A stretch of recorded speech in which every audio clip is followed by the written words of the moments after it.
There are only two things we're sure will happen in this life. The first one, we will eventually die. The second one, no one will ever have a more effective selling pitch than a politician. But that's not the only case. Do you know that in American football, the touchdowns were originally called touchdowns? Well, the truth is that I didn't either, and that didn't even happen at all. In reality, I just told you a fake fact. Now talking about argumentation, there are different kinds of argumentation. We have classical argumentation, we have Pullman argumentation, and we have Rogerian argumentation. Each of these serves a different purpose, has different objectives, a different mission, but they all have something in common. They all need of a key factor, the mastering of a key factor called rhetoric. Rhetoric refers to persuasion. So sometimes people might mistake rhetoric with argumentation because they are two really intertwined topics, when in reality argumentation refers to the action of creating arguments through research, whereas rhetoric refers to persuasion, just as I said.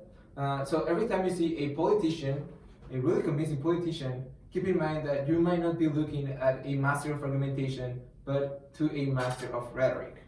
But why is all of this way? Well, one of the main reasons is that we're all biased. For example, look at this picture. If you saw these two guys standing in a crime scene, who would you say is more likely to be guilty of the crime? The person to the left. The guy on the left, right? Just because he's black. And that's a kind of bias. That's a prejudice. We usually tend to associate black people with criminality. Well, according to the Perception Institute, bias refers to the preference or aversion we may have to a certain group of people, in this case to black people, which has to do with thoughts and feelings and the way we perceive information, which might blind us from objectively or prevent us from objectively analyzing the information we are receiving. Now, take a look at this. Do you know this guy? Yes. From movies. From movies. Okay. Do you know this guy? No. No. No. Do you know? Wait, that's me. I'm sure you know me. Do you know this guy? Yes. Yeah. He's Mr. Trump. Oh, okay. Yeah, the president of the United States, and he is a really skilled speaker.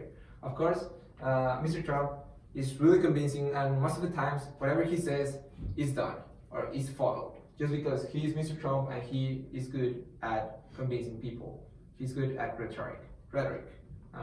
But why is this way? Well, I think that many politicians are really good at keeping or maintaining a good body language when presenting and following other techniques that may help them avoid nervousness when performing on scenario. And that's the way they know how to convince people. That's the way they know how to analyze their audience and know that it is not about themselves but about the audience itself and how to portray the information you try to portray. Well, it is all because of trial and error.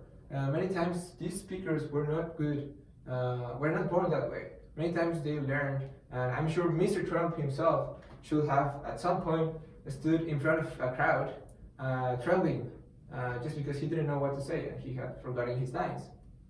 Now, well, that's what I said about body language, but here we have Congress. This is how a session in Congress looks like in the United States. Of course, we have the Democrats, we have the Republicans, and well, in Congress, let me tell you that people will tell you fake information just to benefit themselves, to benefit their own group. They will not tell the whole truth, they will not care about morality, they will not care about anything but about winning and convincing the people to get what they want. There has been some researches, like one done by the Pew Research Institute, which showed that 1 out of 4 times, or just 1 out of 4 people in Congress tell the truth, the whole truth, when in session. Which means that at least the other 3 people are not telling the truth, or just want to tell you something that you can believe, even though it might not be correct. Now, that's why I encourage you to be proactive. I would like you to learn how to analyze information, how to look for reliable sources. For example, do you remember this webpage? Yeah, of course you do. All of the high school and university students know about this webpage. They know that it is the easiest way to find information, but let me tell you, I'm sorry to break it up to you, that most of the time, these kind of web pages don't have the information you seek, or even if they do, there's no way of verifying if that information is actually valid. They're just ways of gathering information from all around the place, and many people may change or edit that information. That's why I encourage you to think critically. You don't have to believe everything your mom or your grandma says. You have to be a seeker of the truth.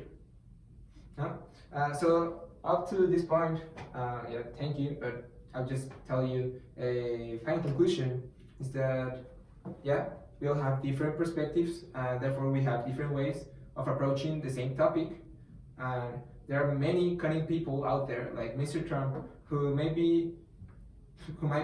benefit from the bias we have and our different perspectives, just to take advantage and convince us or selling us an idea that might not be correct or might not be the right thing for us to follow. And also, well, of course, we should not be falling into their mockery. We should be following strict guidelines on how to think critically, how to look for reliable sources, how to look for information that is actually valid, which is objective analysis. Well, on that matter, there's no way of knowing if all fossils found in Canada belong to the Queen, or if all of Wikipedia is printed off once a year and placed in a vault in Norway. Of course, there's no such thing as an unimpeachable truth, but let me tell you that there is such a thing as the truth itself. Thank you.